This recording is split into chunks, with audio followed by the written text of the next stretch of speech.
বাংলাদেশে যে রক্তের হোলি খেলা গত 15 বছর হয়েছে, বিডিআর বিদ্রোহের যে নির্মম নির্যাতন, সামরিক বাহিনীর উপরে যে হত্যাযজ্ঞ হয়েছে, পরবর্তী পর্যায়ে অগস্ট বিপ্লবে, জুলাই বিপ্লবে যে প্রাণ বাংলাদেশ থেকে ঝরে গিয়েছে, তার হোতা শেখ হাসিনাকে বাংলাদেশের মাটিতে এনে এই হত্যার বিচার না করে বাংলাদেশ জাতীয়তাবাদী দল এবং বাংলাদেশের মানুষ ক্ষান্ত হবে না।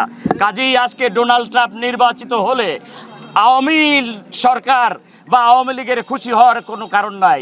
আমরা জানি বাংলাদেশের নীতি নির্ধারকরাই, বাংলাদেশের মানুষই বাংলাদেশের স্বাধীনতা, সার্বভৌমত্ব এবং বাংলাদেশের ঐতিহ্য বজায় রাখবে।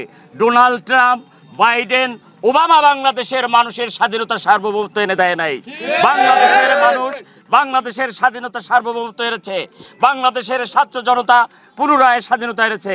কাজেই বাংলাদেশের মানুষই বাংলাদেশের মানুষের ভাগ্য নির্ধারণ করবে, ভোট এবং ভাতের অধিকার নিশ্চিত করবে। অন্য কোনো সন্ত্রাসী সরকার, স্বৈরাচারী সরকার সেখানে কোনো অবস্থান নিতে পারবে না, এটা আমরা দৃঢ় বিশ্বাস করি।